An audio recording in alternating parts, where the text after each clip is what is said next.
This is take 2. Hopefully this time I've got the volume turned on so you can actually hear what I'm talking about while you can see what I'm writing. This is 7.4. We're going to be solving equations of logarithms without the use of a calculator. Our brains are our calculators. So we're going to have two different types of equations. First type will be those that has a logarithm on both sides.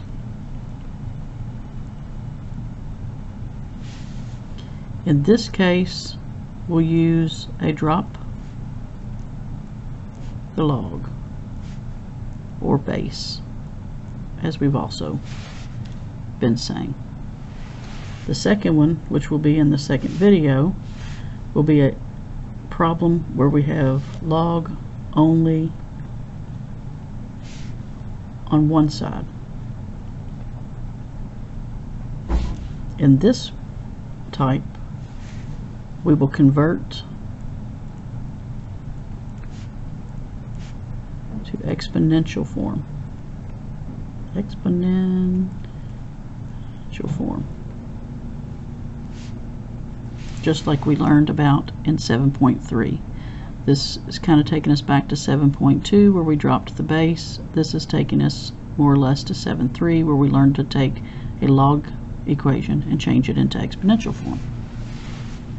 So for the first type, I've got 3 different examples. You need to stick around for all 3 because they will increase in the complexity and each will be slightly different.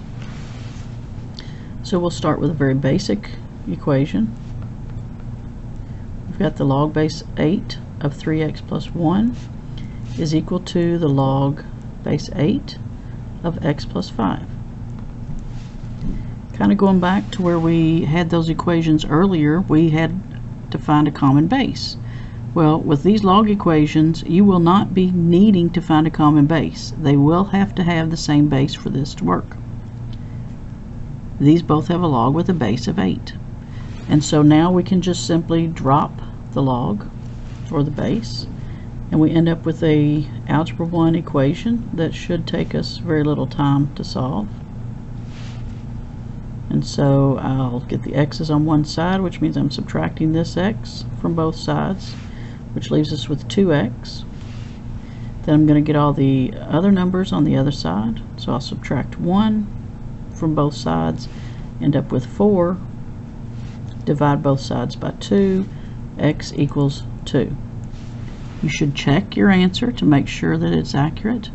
You can do a quick mental check here, plugging in a 2, you end up with 3 times 2 is 6 plus 1 is 7, so we got the log base 8 of 7. And if I plug a 2 in here, I also get 7, and so both sides do match, log base 8 of 7. We're good. Okay, so let's add a little bit to that. Of course, I don't want you to get lazy and complacent.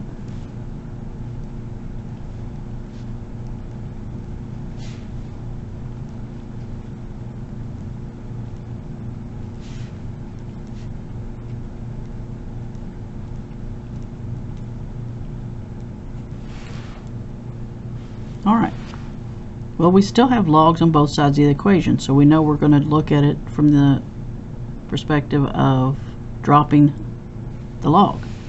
The thing of it is, I'm going to have to flash back to our last section, 7.4, and use one of the laws of logs because I've got a subtraction between these logs. You do have to get a single log in single log form on both sides. This side already has a single log. This side has 2 logs, so we've got to condense that into a single log. It is subtraction, which we know now means that we have to divide these 2 terms. So I end up with 2x plus 8 in the numerator divided by the 3. Failed to mention, but are these the same base? Yes, when we don't see a base, we know that that is a base of 10 for a log. And on this side, I've got log base 10 of 4x minus 4. Okay, parentheses, no parentheses, doesn't matter. I now have a single log with the same base. I'm going to drop the logs. which leaves me with an equation of 2x plus 8 over 3 equal to 4x minus 4. Well, that looks like somewhat of a complex equation. However, it's really just a proportion, which means I'm going to need to cross multiply, and that leaves me with 1 times this side is still 2x plus 8. On the other cross, I've got to distribute my 3, which leaves me with 12x minus 12. Now we're back to a fairly simple Algebra 1 equation, multi-step equation. Get the x on one side, so I'm going to subtract 2x from both sides. So it is no longer on this side, but it does leave me with 10x over here. I'm going to add 12 to both sides, so adding 12 to that takes it off of this side. Adding 12 to this gives me 20. Divide both sides by 10. I end up with x equals 2. We need to go back and check and make sure we did everything correctly. Plug in a 2. I end up with, I can go back to the original is really probably where I should go back. 2 plugged in there. 2 times 2 is 4. 4 plus 8 is 12. So this became 12. But it's really 12 divided by the log of 3, which is 12 divided by 3. So this side came out to be the log base 10 of 4. Let's take and put 2 in here. 4 times 2 is 8. 8 minus 4 is 4. Log base of 4 on the right side, log base of 4 on the left. We checked out. We're good. Let's go to example 3.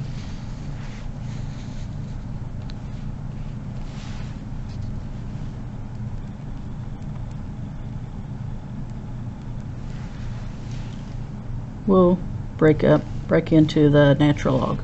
I write it in cursive a lot just so you don't get confused that that's a 1. It's really an ln. Log de naturel, I like to say.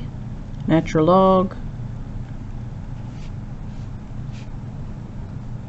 x minus 4 is equal to natural log of x minus 5 plus natural log of x.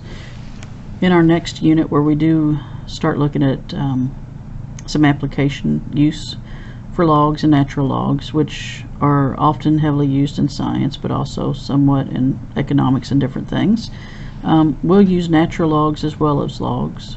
We'll have specific instances where we tend to use natural logs. So we'll get into that more in the next unit. For us, we're just trying to get the basics of how to solve these log equations. So I've got all of the same base, natural log, which has a base of e.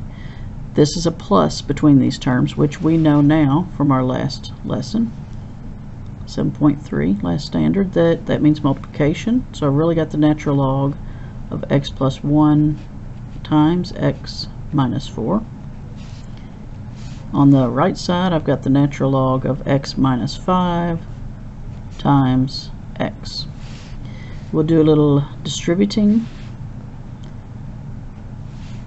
X squared, negative 4x plus 1x is negative 3x. Negative 1 times negative 4, or excuse me, positive 1 times negative 4 is negative 4.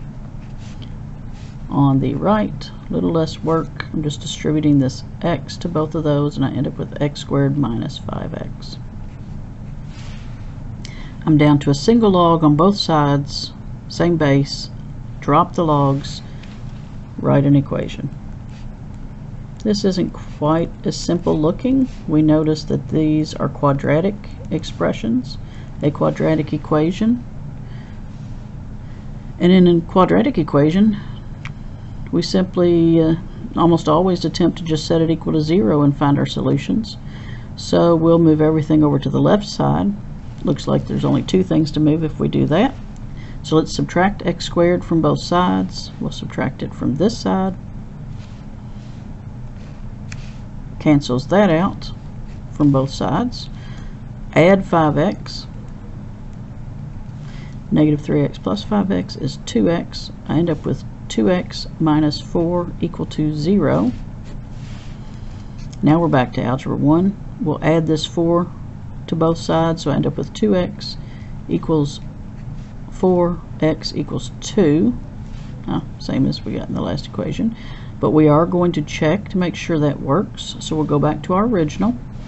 I've got natural log of 2 plus 1, so I end up with 3 for this one. Plug a 2 in here, and I end up with 2 minus 4, or negative 2. Plug it in here, I end up with negative 3, and here I end up with natural log of 2. Well, how do we know that these two sides are the same? Well, this, when I combined them, becomes the natural log of negative 6 is equal to the natural log, because again, that's addition, means we're multiplying those, of negative 6. Let's double check something in our calculator. If I type in, I'll go back and do it again, natural log of negative 6, and I hit enter, I get an error. You cannot take the log or natural log of a negative number. You can't find an answer for that. Let me just show you real quickly if we just ignore one side of that. This is asking you the natural log of negative 6 is equal to, and of course you learned in 7.3 about these basic equations. We'll change it to exponential form, which means negative 6 is equal to e to the what power? Well, there's no power of e that I can raise that to that's going to give me a negative value. If I put e to any positive value, e to the first, second, third, that's not going to give me a negative number. So why can't we put e to the 0? Well, e to the 0 would not give me negative 6. E to the 0 would give me, wait for it, you say 1. Good answer. What about e to a negative exponent? Well, what do the negative exponents actually do to a number? They don't make the number negative, they make it the reciprocal.